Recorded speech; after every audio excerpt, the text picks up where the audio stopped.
Welcome to Kovai institute of technology. நான் உங்கள் ஸ்ரீ குரு கோவை. இன்னைக்கு நம்ம பார்க்க போகிற காலேஜ் என்னன்னு சொல்லிட்டு பார்த்தீங்கன்னா பனாரி அம்மன் இன்ஸ்டியூட் ஆஃப் டெக்னாலஜி. இது எங்கே இருக்குன்னு சொல்லிட்டு பார்த்தீங்கன்னா ஈரோட்டில் இருக்குது. ஓகேவா? இந்த காலேஜோடைய மொத்த ஏக்கர் எவ்வளோன்னு சொல்லிட்டு பார்த்தீங்கன்னா 180 ஏக்கர். 180 ஏக்கர்னு சொல்லிட்டு பார்க்கும்போது ரொம்ப பிரம்மாண்டமான கேம்பஸ் தான். ஓகேவா? கேம்பஸ் வைஸ் நம்ம பார்க்கும்போது இருக்கிறதுலேயே ஒன் ஆஃப் த ரொம்ப பெரிய பெரிய பெரிய காலேஜ்னு கூட சொல்லலாம். அப்படி ஒரு கேம்பஸ் இன்ஃப்ராஸ்ட்ரக்சர் எல்லாம் அப்படி பக்காவாக இருக்கும். சரி, ஓகே. இப்போது நம்ம பன்னாரி அம்மனுடைய பிளேஸ்மெண்ட் ரெக்கார்ட்ஸ் வந்து எடுத்து பார்க்கும்போது ஐஎஸ் பேக்கேஜ் வரும்னு சொல்லிட்டு பார்த்தீங்கன்னா 44 LPAல பிளேஸ் ஆகிருக்காங்க. இது வந்து ஹியூஜ் அமௌண்ட். ஓகேவா?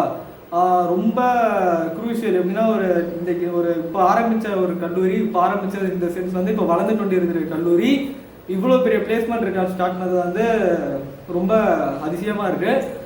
அதே போல் பன்னாரி அம்மனில் சேரலாமான்னு சொல்லிட்டு பார்த்தீங்கன்னா கண்டிப்பாக சேரலாம். இந்த கொடுத்த எல்லா ஃபெசிலிட்டிஸாக இருக்கட்டும், ஹாஸ்டல் ஃபெசிலிட்டிஸாக இருக்கட்டும், அதே சமயத்தில் எக்ஸ்ட்ரா கரிக்குலர் ஆக்டிவிட்டீஸாக இருக்கட்டும், எல்லாமே பன்னாரி அம்மன் வந்து ரொம்ப பெஸ்ட்டாக தான் கொடுத்துட்ருக்காங்க. இப்போ நீங்கள் ஆவரேஜாக இப்போ நான் பன்னாரி அம்மனில் போய் சேர்ந்தேன்னா எவ்வளோக்கு பிளேஸ் ஆகுதுன்னு சொல்லிட்டு பார்த்தீங்கன்னா 6 LPA இந்த இயர் வந்து நான் பிளேஸ்மெண்ட் ரெக்கார்ட்ஸ் எடுத்து பார்க்கும்போது 6.8 LPA கிட்ட வந்து பிளேஸ் ஆகிருக்காங்க ஆவரேஜாக. ஓகேவா? ஏன்னா ஆவரேஜான பிளேஸ்மெண்ட்ஸ் வந்து ஒரு சில காலேஜஸ்லாம் இப்போது Tier 2 Tier 3 காலேஜஸில் வந்து ஆவரேஜான பிளேஸ்மெண்ட்ஸ்லாம் பார்த்தீங்கன்னா 3 LPA 4 LPA இருக்குது. பட் ஆனால் இவங்க வந்து ஆவரேஜ் LPA வந்து 6.8ல மெயின்டைன் பண்ணுறாங்க. அதே போல் வந்து 6.8ல இருந்தால் ஸ்டார்ட்டே ஆகுது. அது கீழே வந்து கம்மியாக பிளேஸ் ஆகிருக்கவங்களாம் வாய்ப்பே இல்லை, ரொம்ப ரொம்ப கம்மி. அதே போல் 99% பிளேஸ்மெண்ட்ஸ் அப்படின்னு சொல்லிட்டு நான் சொல்ல முடியாது. 90% கிட்ட வந்து ஸ்டூடெண்ட்ஸ் வந்து பிளேஸ் ஆவாங்க. ஆனால் மோஸ்ட்டாக பிளேஸ் ஆகிடுவாங்க. அதுதான் ரியாலிட்டியும். ஓகேவா? 100% பிளேஸ்மெண்ட்ஸ் கொடுக்குற காலேஜஸ் வந்து ரொம்ப ரேர் தான். ஓகேவா?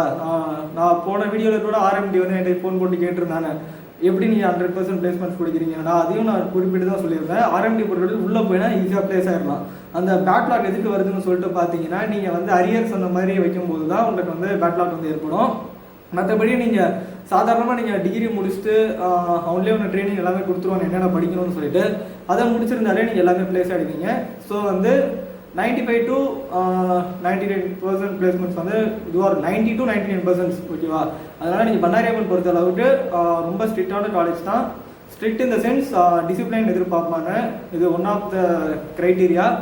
நீங்கள் வந்து நான் பண்ண ஆக்டிவிட்டீஸ் அப்படின்னு சொல்லிட்டு பார்க்கும்போது இந்த காலேஜில் வந்து கிடைக்க வாய்ப்பில்லை. ஸோ நீங்கள் பன்னாரி அம்மன் வந்து உங்களுக்கு பிடிச்சிருந்தா சேருங்க. அதே சமயத்தில் ஃபோக்கஸ்டாக உங்கள் கரியரில் ஃபோக்கஸ்டாக இருக்கக்கூடிய மாணவர்கள் வந்து பன்னாரி அம்மனை வந்து ப்ரிஃபர் பண்ணுங்கள். ஓகேவா?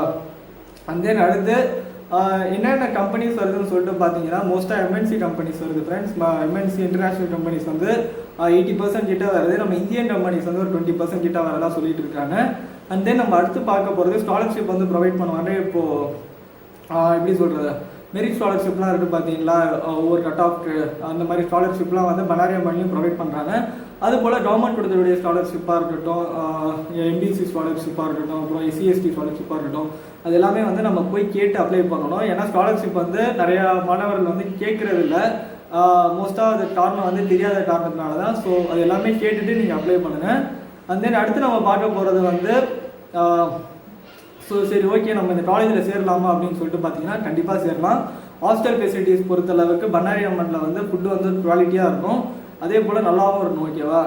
ஸோ நிறைய பேர் வந்து இந்த பன்னாரி அம்மன் அப்படின்னு சொல்லிட்டு இருக்கிறதுனால சரி ஒரு மாதிரி என்ன கிராமத்தினருடைய காலேஜாக அந்த மாதிரி பார்த்துட்டு இருக்காங்க. பட் ஆனால் அப்படி இல்லை.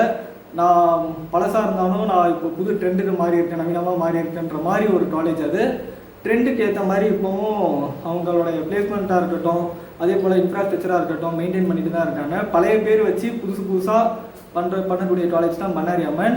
ஸோ அவ்வளோதான் ஃப்ரெண்ட்ஸ். நான் இப்போ ரிவ்யூன்னு சொல்லிட்டு கொடுத்தது காரணமே பன்னாரி அம்மன் வந்து ஃபஸ்ட் ரவுண்ட் எடுக்கக்கூடிய மாணவர்கள் வந்து போட்டிருப்பீங்களா இல்லைன்னு எனக்கு தெரியல. ஸோ ரவுண்ட் 2 ரவுண்ட் 3 மாணவர்கள் வந்து கண்டிப்பாக போடுங்க. ரவுண்ட் 3 பொறுத்தளவுக்கு SC SCA ST மாணவர்கள் வந்து கண்டிப்பாக பன்னாரி அம்மன் காலேஜ் போடுங்க. ஏன்னா வந்து ஈஸியாக கிடைச்சிரும். MBC மாணவர்கள் 170 கட் ஆஃப் 171 அந்த மாதிரி கட் ஆஃப் இருக்கக்கூடிய மாணவர்கள் வந்து போடுங்க. ஓகேவா? கிடைக்க வாய்ப்பு இருக்குது. 160ல இருந்து கூட நீங்கள் ட்ரை பண்ணுங்கள். மோஸ்ட்டாக காலேஜ் வந்து மிஸ் பண்ணுறாதீங்க. ECE EEE வைக்குமே போடுங்க. காலேஜ் வந்து நிச்சயமாக கிடைக்கும். ஓகேவா? சரி, அவ்வளோதான் ஃப்ரெண்ட்ஸ். இப்போது ரேட்டிங்னு சொல்லிட்டு பார்க்கும்போது காலேஜோட இன்ஃப்ராஸ்ட்ரக்சருக்கு வந்து நான் 5க்கு 4.7 தரேன். அண்ட் தென் குவாலிட்டி ஆஃப் எஜுகேஷனுக்கு வந்து 5க்கு 4.8 தரேன். அண்ட் தென் ஸ்போர்ட்ஸ்க்கு வந்து 5க்கு. வீடியோ உங்களுக்கு பிடிச்சிருந்துச்சுன்னா லைக் பண்ணுங்கள், கமெண்ட் பண்ணுங்கள். அண்ட் கோவே இன்ஸ்டியூட் ஆஃப் சேனலுக்கு சப்ஸ்கிரைப் பண்ணுங்கள். Thank you friends.